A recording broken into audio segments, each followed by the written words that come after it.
성경 말씀을 보면은 각 사람과 각 시대 환경에 맞는 하나님의 말씀이 임하는 장면을 여러 발견하게 됩니다. 오늘 이 밤에 하나님께서 레마의 말씀으로 여러분 각자에게 꼭 필요한 말씀들로 은혜 주시기를 간절히 기도합니다. 오늘 우리가 읽은 이 에스더 말씀, 이 역사적인 배경을 잠깐 살펴보면 남유다가 바벨론에 멸망했습니다. 왜 멸망했냐면 사명을 잊고 불순종하고 우상숭배하여서 바벨론에 멸망을 당하고 포로로 붙잡혀 가게 되었습니다. 하나님께서 참다 회초리를 든 것이 바로 이 바벨론이었습니다. 하나님의 나라가 그렇게 아브라함부터 시작된 이 하나님의 나라가 이렇게 멸망할 것이냐, 하나님께서는 이 나라 그냥 멸망하게 두지 않으셨습니다. 바로 예레미야 선지자의 이 예언대로 70년 뒤에 페르시아 고레스 왕의 칙령으로 인하여서 바로 이 백성들이 70년 만에 돌아오게 됩니다. 이 말씀이 에스라 1장 1절에 있는데요. 1장 1절 말씀을 보면 바사왕 고레스 원년에 여호와께서 예레미야의 입을 통하여 하신 말씀을 이루게 하시려고 바사왕 고레스의 마음을 감동시키심에 그가 온 나라에 공포도 하고 조서도 내려 이르되, 이것이 바로 고레스 칙령을 가리키는 말씀입니다. 그런데 달라진 것이 있는데, 남유다가 어느 나라에 멸망했다고 했습니까? 바벨론에 멸망했다고 했습니다. 그런데 이 바사왕 고레스라고 했는데, 이 고레스는 페르시아의 왕입니다. 그동안 70년이 흐르는 동안에 바벨론이, 그 강대국 바벨론이 페르시아의 멸망을 당하게 된 것입니다. 이 시기가 바로 이 포로 귀환 시기인데요. 포로 귀환 이후에 이 페르시아 왕들과 이스라엘 그 성경 목록에 관련된 왕들은 이렇습니다. 제가 빨간색으로 좀 이렇게 표시해둔 왕들은 여러분들이 한 번쯤 들어봤을 법한 왕입니다. 고레스, 다리오, 아하스웨로, 아닥사스다. 이 4명의 왕만 잘 기억해도 괜찮습니다. 고레스 왕은 고레스 칙령을 내린 왕이었습니다. 이스라엘 백성들이 1차 포로 귀환한 다음에 이들이 와서 절기도 다시 하고 또 무엇보다도 성전을 다시 재건하려고 했습니다. 그러나 사마리아인들의 방해로 16년 동안 성전이 중단되게 되어지는데, 그 성전이 다리오 왕 때 이렇게 완공되게 됩니다. 하나님께서 학개와 스가랴 선지자를 보내셔서 중단하고 있던 이스라엘 백성들에게 용기를 주고 또 말씀을 주어서 다시 완공하게 합니다. 그때 그 다음에 있었던 사건이 바로 이 에스더 사건입니다. 에스더 1장 1절을 보니까 이렇게 기록되어 있는데요. 이 일은 아하수에로 왕 때에 있었던 일이니, 이렇게 기록되어 있습니다. 이 아하수에로 왕은 참 잔치를 좋아했던 왕으로 생각할 수 있을 것 같습니다. 왜냐하면 왕이 여러 날 곧 180일 동안, 1년이 365일인데 이 왕이 잔치를 며칠 동안 벌였다고 합니까? 180일 동안이나 자기의 또 쾌락을 위하여서 잔치를 베풀었던 왕, 그런 왕이 바로 이 아하수에로라는 왕이었습니다. 어느 날은 아하수에로가 이 잔치를 벌이던 중에 아주 이 클레오파트라급으로 이쁜 자신의 왕후, 이름은 바로 와스디라는 이 왕후를 불러와서 사람들에게 소개하고자 했습니다. 자랑하고 싶었겠죠. 너무나도 이쁘고 멋진 여성이기 때문에. 그런데 이 여성이 그만 거절하게 됩니다. 그 당시에 페르시아 법으로는 왕의 명령을 거절하면 그 즉시 바로 죽여야만 했지만, 이 왕후는 죽임은 당하지 않고 바로 폐위를 당하게 됩니다. 그러니까 지금 페르시아 왕후 자리가 비어있게 되는 상황이 발생하게 된 것입니다. 그 자리를 누가 노렸겠습니까? 많은 고관들이 이 자리를 호시탐탐 노렸을 것입니다. 왜냐하면 자신의 딸이 왕후라도 된다면 모든 명예와 부와 모든 것들을 얻을 수 있었기 때문입니다. 시간이 흘러서 미스 페르시아라고 할까요? 이 왕후를 뽑는 이런 왕의 조서와 명령이 내려지게 됩니다. 성경은 이때 한 인물을 소개하는데, 바벨론의 침공으로 인하여서 포로로 잡혀온 한 인물 모르드게라는 사람을 소개하고 있습니다. 이 모르드게와 에스더는 어떠한 관계가 있을까요? 우리 에스더 1장 7절 말씀을 우리 함께 읽을까요? 시작. 그의 삼촌의 딸 하다사 곧 에스더는 부모가 용모가 곱고 아리따운 처녀라. 그의 부모가 죽은 후에 모르드게가 자기 딸같이 양육하더라. 여기서 처음에 나오는 이 그는 모르드게를 가리킵니다. 근데 우리가 흔히 성경을 읽다가 에스더와 모르드게가 삼촌의 관계이다 이렇게 알고 있는 분이 계실 수 있는데, 오늘 성경에 보면 자세히 보면 어떻게 기록되어 있죠? 모르드게의 삼촌의 딸입니다. 그 사람이 바로 에스더였는데, 에스더는 포로이자 또 고아였습니다. 그러니까 자신의 딸처럼 모르드게가 키웠던 사람이 바로 이 에스더라는 것입니다. 그래서 이 말씀을 계속 보면 에스더가 모르드게에게 많은 영향력을 받고 있다는 것을 우리가 발견하게 됩니다. 에스더가 이런 지혜를 주게 되는데요. 지금 유다인이라는 것을 말하지 않은 채 들어가서 왕후의 그 오디션을 보아라 이렇게 말합니다. 이 말을 듣고 이 말에 순종하고 이 에스더가 왕후 오디션 미스 페르시아에 들어가게 되는데 기적적으로 왕후로 발탁되게 됩니다. 어떻게 보면 세상적인 시각으로 봤을 때는 말도 안 되는 일이 지금 벌어진 것이죠. 인간적으로 보기에는 불가능해 보이지만 하나님의 손에 붙들림 받을 때 능치 못함이 없는 줄 믿습니다. 이 에스더 말씀에는 하나님이라는 이 단어가 한 번도 등장하지 않습니다. 그러나 이 에스더가 왕후가 된 것을 통해서 우리 눈에는 보이지 않지만 하나님은 세계사 속의 왕이시며 지금도 일하고 계시다는 분임을 우리가 알 수 있습니다. 그렇게 더 나아가서 바벨론 그리고 이 페르시아가 아무리 대제국의 힘을 가졌지만 세계사 속의 진짜 왕은 바로 하나님이시다라는 것을 우리가 알 수 있습니다. 이렇게 이 에스더가 왕후가 되어지고 유다인들은 어떠한 삶들을 기대했겠습니까? 이제 좀 보호받고 이 왕후를 믿고 좀 안정적인 삶을 취하며 모르드게와 에스더는 행복한 삶을 살았다라는 것을 꿈꾸겠지만 이때 엄청난 위기가 찾아옵니다. 우리 3장 1절 말씀을 우리 함께 읽겠습니다. 시작. 그 후에 아하수에로 왕이 아각 사람 함무다다의 아들 하만의 지위를 높이 올려 함께 있는 모든 대신 위에 두니. 아하수에로 왕의 큰 신임을 받고 있었던 사람 하만을 소개하게 되는데요. 이 사람은 높은 지위에 올랐던 사람입니다. 왕은 하만에게 모든 사람들이 무릎을 꿇고 예를 갖추라는 이 어명을 내리게 됩니다. 그런데 한 사람만 그에게 절하지 않게 되는데 누구죠? 바로 모르드게였습니다. 그래서 왕의 신하들이 모르드게에게 계속해서 날마다 말합니다. 아니 웬만하면 그냥 한 번쯤 이렇게 절해주면 안 될까? 왜 이렇게 사람이 빡빡하냐? 혼자만 지금 하나님 믿냐? 한 번쯤 할 수 있지 않냐? 라면서 끊임없이 말합니다. 근데 그때 모르드게가 왜 내가 절하지 않는지 이렇게 말합니다. 4절 말씀에 날마다 권하되 모르드게가 듣지 아니하고 자기는 유다인임을 알렸더니 그들이 모르드게의 일이 어찌되나 보고자 하여 하만에게 전하였더라. 절하지 않는 이유가 바로 신앙의 문제 때문이라고 말합니다. 자신의 정체성의 문제이기 때문에 나는 이것을 절대 굴복할 수 없다라고 이렇게 말합니다.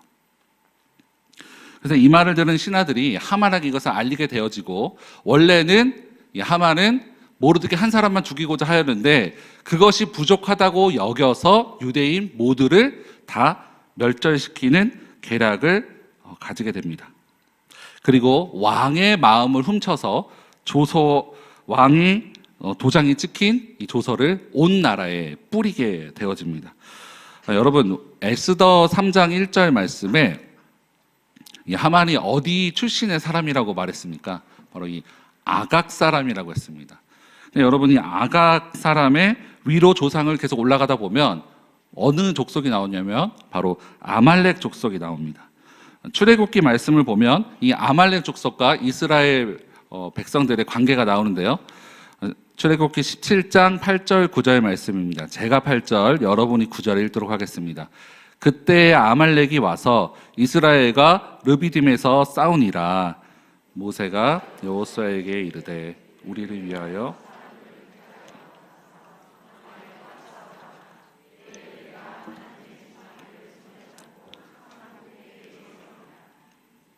아멘. 이스라엘의 이 연약한 자들을 공격하고 괴롭혔던 이 아말렉과의 싸움에서 어떻게 됩니까? 모세가 지팡이를 쥐고 산꼭대기로 올라가서 아론과 훌이 양팔을 잡고 기도하면 이기고 또 그 손이 내려가면 또 지는 이런 신기한 싸움이었죠. 그 싸움에서 이기게 되어집니다. 그때부터 아말렉과 이스라엘의 관계는 아주 적대적인 관계였습니다. 사무엘상 15장에도 이 아말렉이 나오는데요. 이때 아말렉의 왕 이름이 바로 이 아각입니다. 아각. 그런데 하나님께서는 이 아말렉 족속을 멸절하라 이렇게 명령하셨는데 사울이 그때 이 하나님의 명령에 불순종하게 되면서 사울은 이 왕권을 다 잃어버리게 됩니다. 그렇다면 이 아말렉은 우리에게 어떠한 존재일까요? 아말렉은 어떠한 의미를 우리에게 가져다 줄까요? 이 아말렉이 첫 번째 언제 등장했다고 했습니까? 바로 이스라엘 백성들이 출애굽한 이후에 그리고 홍해를 건넜을 때 만났습니다. 이것은 구원받은 백성들 그리고 그리스도 안에 있는 자이지만 이미 하나님 나라를 소유하고 있지만 육을 가지고 있을 때 아직 내 안에 자리 잡고 있는 육신의 정욕을 가리킵니다. 그것이 바로 이 아말렉이라는 것입니다.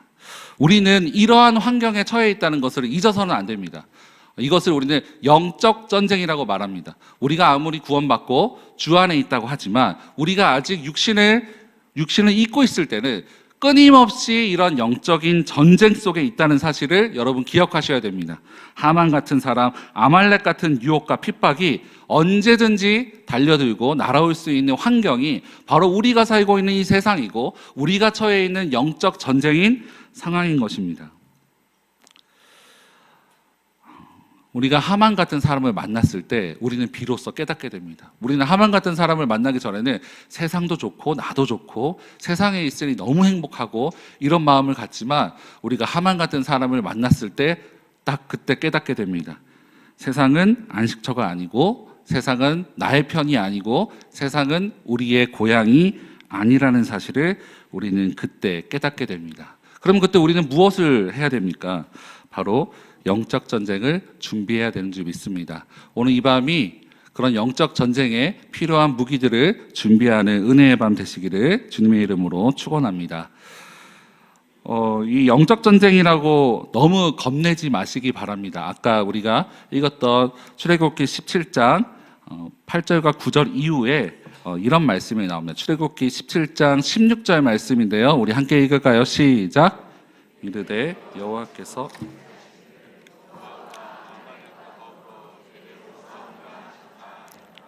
아멘. 우리와 싸우는 이 아말렉과의 싸움은 대대로 이어지고 계속해서 이어질 텐데 하나님께서 무엇을 약속하고 계십니까? 계속해서 더불어 함께 싸워주시겠다 이렇게 약속하고 있는 것입니다. 이것을 무엇을 의미합니까? 이 전쟁은 하나님께 속하였고 하나님의 은혜로만 이길 수 있는 전쟁이라는 사실을 우리가 꼭 기억해야 됩니다. 자, 이제 여기까지가 3장의 말씀이고 오늘 우리가 읽었던 4장의 말씀으로 좀 들어가 보도록 하겠습니다. 지금 이스라엘 백성들은 큰 위기에 놓여 있는데요. 4장의 말씀을 통하여서 이 모르드게와 또 에스더의 그 위기를 대처하는 그 모습들을 보면서 우리가 가져야 될 모습을 좀 발견하게 되길 간절히 기도합니다. 에스더 4장 1절과 2절 말씀입니다. 모르드게가 이 일을 알고 자기의 옷을 찢고 굵은 베옷을 입고 재를 뒤집어 쓰고 성중에 나가서 대성통곡하며 2절 시작. 대궐 문 앞까지 이르렀으니 굵은 베옷을 입은 자는 대궐 문에 들어가지 못합니다. 아멘. 모르드게 참 똑똑한 사람이고 또 하나님의 사람임에도 불구하고 왜 궁궐에 들어가지 않았을까? 이 당시에 궁궐에서 근처에서 일했던 사람인데 아는 사람이 한 명도 없었을까? 지금 빨리 해야 될 일은 어떻게 해서든지 왕의 마음을 돌이키기 위해, 또 하만의 마음을 돌이키기 위해서 예의주시해야 될 것이 바로 하만 아닌가. 그리고 하만이 좋아하는 것, 하만의 측근의 사람들, 하만의 동태를 살펴야 됨에도 불구하고 지금 모르드게는 무엇을 하고 있습니까? 바로 굵은 베옷을 입고 궁궐에 들어갈 수 없음에도 불구하고 이 옷을 입고 대성통곡하고 애통하고 있습니다. 무엇을 가리킵니까? 바로 기도하고 있다는 것을 우리에게 보여주고 있습니다. 이 문제의 대안이 하나님밖에 없다라는 고백입니다.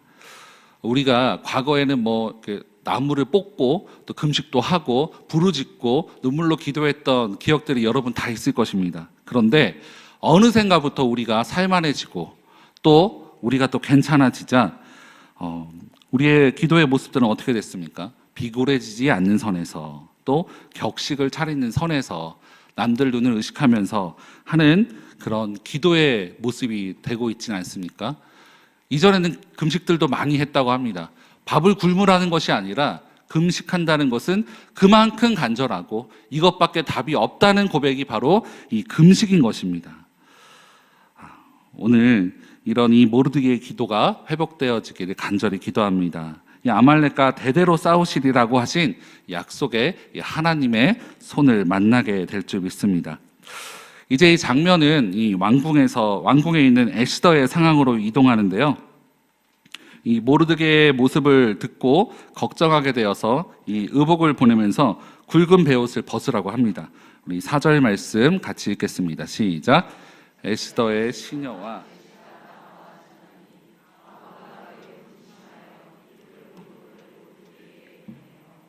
이 굵은 베옷을 벗기고자 하나 모르드게가 받지 아니하는지라. 에스더의 청을 거절당하자 문제의 심각성을 이제 드디어 느끼게 됩니다. 그래서 이에 네시 하닥을 이제 보내게 되어지는데, 모르드게는 네시 하닥에게 그동안 있었던 일을 다 알려줍니다. 그리고 왕의 도장이 찍힌 조서 초본을 함께 보내면서 당부하는 것이 있었습니다. 그것은 무엇이냐면 왕에게 나아가라라는 것입니다. 그 앞에서 자기 민족을 위해서 간절히 구하라라는 명령을 내리게 됩니다. 유일하게 왕 앞에 나갈 수 있는 유다인이 누구밖에 없습니까? 지금 에스더밖에 없기 때문입니다. 이에 에스더가 이렇게 대답하는데요. 우리 11절 말씀 우리 함께 길지만 큰 목소리로 읽겠습니다. 시작. 왕의 신하들과 왕의 각 지방 백성이 다 알거니와 남녀를 막론하고 부름을 받지 아니하고 앞들에 들어가서 왕에게 나가면 오직 죽이는 법이요 왕이 그 자에게 금규를 내밀어야 살 것이라. 이제 내가 부름을 입어 왕에게 나가지 못한 지가 이미 30일이나 하라 하니라. 지금 에스더가 무엇을 말하고 있습니까? 무엇을 말하고 있죠? 자신이 처한 상황을 말하고 있습니다. 이건 무엇을 가르치죠? 에스더의 현실입니다. 지금 모르드게가 왕 앞에 나아갈 것을 요구했는데 에스더는 내가 상한 현실을 계속해서 말하고 있습니다. 내 상황이 이러니 지금 왕에게 나아갈 수 없습니다 라고 좋지 않은 상황을 말하고 있습니다. 여러분 어떻습니까? 우리에게도 이런 에스더와 같은 모습이 우리에게도 있지 않습니까? 하나님의 부르심, 하나님의 높은 부르심, 하나님의 거룩한 부르심, 이 앞에 순종해야 됨에도 불구하고 그럼에도 불구하고 우리는 핑계대고 또 현실적인 상황을 더 바라볼 때가 정말 많지 않습니까? 제가 처음 목사로 부름받았던 날이 있습니다. 근데 그때 제가 20대 중반이었는데 그때 저희 집이 살고 있던 곳에서 이사를 가게 되었습니다. 그런데 저는 알지도 못했고 동생이 저에게 와서 부모님이 앞 동네로 이사 간다고 앞 동네에 있는 부동산에 있다라는 정보만 이렇게 듣게 되었습니다. 그래서 동생과 함께 어느 부동산인지는 모르겠지만 한번 찾아가 봐야겠다. 나도 한번 의사를 좀 표명해야겠다라는 마음으로 그 부동산을 그냥 찾아갔습니다. 동네를 그냥 돌고 있는데 부모님이 앉아 계신 부동산을 우연하게 발견했습니다. 그래서 그 부동산에 들어갔는데 그곳에는 은퇴를 앞둔 담임 목사님이 앉아 계셨습니다. 그래서 저희 집이 이사 갈 곳이 지금 부모님이 살고 계신 집이 담임 목사님의 사택이었습니다. 그래서 이 담임 목사님은 집이 잘 나가지 않았는데 사모님께 혼나면서 몇 천만 원을 이렇게 낮춰서 지금 기도하고 있었다고 했습니다. 그래서 이 목사님은 이제 집을 빨리 정리하고 은퇴하고 선교 나갈 계획을 가지고 계셨습니다. 그런데 갑자기 저는 이제 우리가 어디로 이사 가고 내 의견을 좀 말하려고 그 자리에 갔는데 그 목사님께서 저희 가정에게 또 저에게 두 가지를 말씀하셨습니다. 유학이든 어떻게 되든 미국에 한번 보냈으면 좋겠다라는 것과 또 하나는 지금 음악을 전공하고 있지만 신학대학원에 들어가서 신학을 다 배운 다음에 그 다음 음악을 했으면 좋겠다, 이렇게 말씀하시는 겁니다. 저는 그동안 청년으로 행복하게 살고 있었는데 갑자기 부동산에서 가슴이 미어지는, 정말 심장이 덜컥 내려앉는 듯한 그런 경험을 하게 되었습니다. 왜 그러냐면 저는 제 사실을 너무나도 잘 알고 있기 때문에 부족한 사람, 그리고 훌륭한 사람들이 이렇게나도 많은데 왜 저를, 이런 마음이 너무나도 강하게 들었습니다. 그리고 20살에 신학교를 들어가신 분은 잘 이런 거를 모르실 수 있는데 저는 청년부 생활을 했습니다. 20대 중반까지 목사님이 부르면 교회 가고 또 수련회 가서 다 도와드리고, 목사님이 이사 간다 그러면 그 집에 가서 이삿짐도 날라드리고 그랬던 삶이었기 때문에 목사님이 얼마나 힘들어하고 목사님이 청년들 사이에서 얼마나 저에게 하소연을 했는지 그 아픔과 애환을 다 알고 있기 때문에 제가 그 길을 간다는 것은 꿈에도 상상할 수 없었고 그것을 선택할 수가 없었습니다. 그래서 너무나 답답하여서 한 번은 기도원을 찾아갔습니다. 저 혼자 찾아갔습니다. 그것도 지방에 있었던 기도원이었습니다. 얼마나 제가 간절하고 답답했는지 여러분 상상을 가질 수 있을 것 같습니다. 기도원에 들어가서 상담을 요청하고 상담을 받게 되었는데 20일을 금식하고 능력받고 주의 종이 되라는 것이 답변이었습니다. 그래서 뭔가 이상하다. 그래서 저는 이번 주 주일에 반주도 해야 되고 청년부도 섬겨야 되는데 좀 어려울 것 같습니다 말했더니 아무 말도 하지 않고 준비가 안 됐으니 저보고 나가라고 했습니다. 그래서 저는 그 길로 나와서 집으로 돌아왔던 기억이 납니다.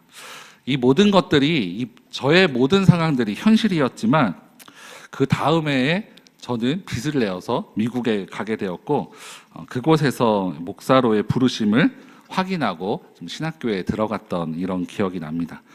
최근에는 또 제가 시니어 선교회를 맡고 있는데 시니어를 맡으면서 제가 준비하고 생각했던 말씀이 있었습니다. 그래서 이 말씀을 가지고 시니어 선교회와 함께 말씀을 나누었으면 좋겠다라는 마음을 가지고 다 준비하고 있었습니다. 그런데 2주 정도 말씀을 준비하면 준비할수록 하나님께서는 요한복음을 좀 전했으면 좋겠다라는 마음을 주시는 겁니다. 그런데 여느 목사님들이 다 말하기에 다 요한복음은 은퇴를 앞두고 마지막에 강해할 설교로 꼽히고 있는 말씀이기 때문에 저도 힘들고 시니어도 힘들고 모두가 힘들 것 같습니다 라면서 그것을 거부했습니다. 그래서 다른 말씀을 전했습니다. 근데 그 말씀은 전할 때마다 마치 제가 어떤 날은 하루 거의 밤을 새다시피, 제가 그렇게 잠을 못 자는 사람이 아닙니다. 누우면 바로 자고 많이 자서 문제지 조금 자는 사람은 아닌데 제가 밤잠을 설칠 정도로 그 말씀을 꼭 전해야 된다는 이 부담감을 끊임없이 주는 겁니다. 그래서 정말로 지금 순종의 마음으로 요한복음 말씀을 시작했는데 정말로 저에게도 또 시니어에게도 주시는 은혜가 있는 것 같습니다. 다시 이 에스더 이야기를 돌아와서 에스더가 이렇게 현실적인 이야기를 하면서 틀린 말은 하나도 아닙니다. 다 이해도 됩니다. 근데 이런 말로 머뭇거리고 있자 모르드게가 이렇게 강력하게 말하는데요. 제가 한 절 한 절을 읽겠는데 제가 13절, 여러분이 14절 읽겠습니다. 모르드게가 그를 시켜 에스더에게 회답하되 너는 왕궁에 있으니 모든 유다인 중에 홀로 목숨을 건지리라 생각하지 말라. 이때 내가 만일 잠잠하여 말이 없으면 유다인은 다른 데로 말미암아 노인과 구원을 너와 내 아버지 집은 멸망하리라. 내가 왕후의 자리를 얻은 것이 이때를 위함이 아닌지 누가 알겠느냐 하니. 모르드게가 지금 이렇게 말하는 것입니다. 너가 거절을 하여도 이스라엘 백성들이 그걸로 끝나는 것이 아니다. 하나님의 방법이 너밖에 없지는 않다. 하나님의 나라는 영원할 것이고 지금 너가 거절한다고 하여서 당장 하나님 나라가 멸망하고 끝나는 것이 아니다라고 말하면서 그러나 너가 거절했을 때는 너와 너의 집은 망할 것이다 라고 말하면서 너가 지금 왕후의 자리에 있는 것이 왜 지금 너가 왕후의 자리에 있는지 한번 생각해 보라라는 것입니다. 왕에게 나갈 수 있는 유일한 유다인이 왜 너인지 한번 생각해 보라 이 말입니다. 에스더의 신분이 어땠습니까? 포로 백성이고 또 고아였습니다. 그리고 유다인인 너가 수많은 경쟁률, 많은 고관들이 들이밀었던 그 아리따운 여인들과 함께 경쟁을 하여서 너 같은 신분에 너가 과연 그 자리에 왜 있다고 생각하는지 한번 묵상해 보라 하는 것입니다.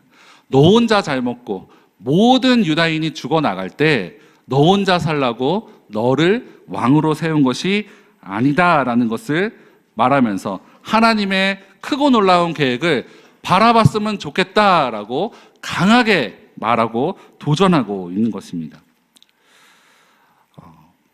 이 말을 해도 될지 안 해도 될지 모르겠지만 하겠습니다. 그냥 여러분 연말입니다. 연말. 그런데 여러분에게 이런저런 부르심들이 많은 줄 압니다. 어떤 분들은 교사로 한 번쯤 해달라고 부름을 받으신 분도 있고 또 위원회에서 또 총무로 한번 섬겨달라는 부탁, 그리고 또 교구에서 셀리더로 한번 섬겼으면 좋지 않겠냐는 연락을 받으신 분이 있을 수도 있을 것 같습니다. 그런데 여러분 에스더처럼 이런 부름이 정말 부담스러운 부름입니다. 부담스럽지 않다는 분이 더 한번 지켜봐야 될 분입니다. 우리 누구는 다 이렇게 부담될 수 있습니다. 그런데 그때 이 말씀을 꼭 기억하면 좋을 것 같습니다. 내가 왜 지금 서울은영교회에 있지? 그리고 이 교회에 와서 왜 나에게 이렇게 큰 은혜를 주셨을까? 또 나에게 왜 이런 굳센 믿음과 복음을 듣게 하셨을까? 온 우주의 창조주여 구원자 되시며 신실하신 하나님께서 내가 그동안 무엇을 배우고 또 과거에 했던 경험들과 사건들을 통하여서 우리의 거룩한 부르심 앞에 바로 이때를 위함이 아닌지 누가 알겠느냐, 이 말씀이 여러분에게 레마의 말씀으로 들려지게 간절히 기도합니다. 이 말씀을 붙잡고 순종의 발걸음을 걸어갈 수 있기를 간절히 기도합니다. 이 모르드게의 강력한 요청에 에스더가 이렇게 결단하게 되는데요. 15절 제가 읽습니다. 에스더가 모르드게에게 회답하여 이르되 16절 함께 읽을까요? 당신은 가서 수산에 있는 유다인을 다 모으고 나를 위하여 금식하되 밤낮 3일을 먹지도 말고 마시지도 마소서. 나도 나의 시녀와 더불어 이렇게 금식한 후에 규례를 어기고 왕에게 나아가리니 죽으면 죽으리이다. 아멘. 드디어 에스더가 아하수에로 왕에게 나아갈 것을 결단합니다. 그런데 무엇을 준비하고 있습니까? 바로 사람 만나고 외모 준비하는 것이 아니라 이쁘게 나아가야 됨에도 불구하고 지금 금식을 하고 있죠. 에스더는 세상의 왕을 만나러 가기 전에 진짜 왕이신 하나님께 나아가고 있는 것입니다. 그리고 영적인 무기만을 준비하고 있습니다. 왜 그렇습니까? 이 싸움이 바로 영적인 전쟁이기 때문입니다. 육의 무기로는 이 싸움을 이길 수가 없기 때문입니다. 그래서 에스더는 사람들에게 기도를 요청하고 또 금식을 하며 또 부르짖으며 이 자리를 준비하고 있습니다. 제가 말씀을 준비하면서 왜 저부터도 우리 모두가 다 하나님의 이 거룩한 부르심 앞에 왜 아멘으로 순종하지 못할까? 왜 이렇게 고통스럽게 이 길을 억지로 걸어가다가 멈췄다가 이 정도 하는 것일까? 이렇게 고민을 많이 해봤습니다. 그런데 아직까지 제가 아는 영적인 세계와 제가 알고 있는 지식적인 한계로 이런 마음을 주셨습니다. 뭐냐면 우리 모두는 다 정말 꽃길만을 걷고 싶은데 이 영적인 전쟁에 속해 있는 모습이 너무나도 버겁고 힘들기 때문이라는 생각이 들었습니다. 여러분 그렇지 않습니까? 다 편하게 있고 싶지 전쟁터에 함께하자 이거 누가 가고 싶겠습니까? 가고 싶으신 분들 많으십니까? 네, 다 이렇게 어려울 것 같습니다. 그런데 이 영적인 전쟁이 우리가 거부할 수 없는 전쟁이라는 것입니다. 바로 이스라엘 백성들이 홍해를 건너고 갔을 때 만났던 이 아말렉과 같이 이 백성들이 돌아갈 수 있는 곳은 없었습니다. 그렇다면 우리는 무엇을 해야 될까요? 영적인 무기를 준비하며 이 싸움과 하나님의 부르심 앞에 나아가야 됩니다. 이것이 바로 지혜입니다. 에베소서 6장 11절과 13절 말씀인데요. 제가 한 절, 여러분이 한 절 함께 읽겠습니다. 마귀의 관계를 능히 대적하기 위하여 하나님의 전신갑주로 입으라. 우리의 씨름은 혈과 육을 상대하는 것이 아니요 통치자들과 권세들과 이 어둠의 세상 주관자들과 하늘에 있는 악의 영을 상대함이라. 함께요. 그러므로 하나님의 전신갑주를 취하라. 이는 악한 날에 너희가 능히 대적하고 모든 일을 행한 후에 서기 위함이라. 아멘. 에스더의 죽으면 죽으리이다 이 고백은 죽으면 살리라 이 고백이 아닙니다. 죽어도 상관없다는 고백입니다. 죽어도 괜찮다는 고백입니다. 에스더의 모습은 예수 그리스도의 십자가 그리고 또 주님의 제자들이 걸어가야 할 모습을 잘 보여줍니다. 마태복음 16장 25절에 누구든지 제 목숨을 구원하고자 하면 잃을 것이요 누구든지 나를 위하여 제 목숨을 잃으면 찾으리라 라고 말씀하셨습니다. 주님이 우리를 초대하시는 이 길은 죽음의 길이 아닌 줄 믿습니다. 바로 십자가를 통과한 생명의 길인 줄 믿으시기 바랍니다. 우리를 부르신 이 하나님의 높은 부르심, 하나님의 거룩한 부르심 앞에 이 때를 위함이 아닌지 바로 이 하나님의 때가 언제인지 분별하고 하나님의 전신갑주를 입고 순종의 발걸음을 걸어가는 저와 여러분 되시기를 주님의 이름으로 축원합니다.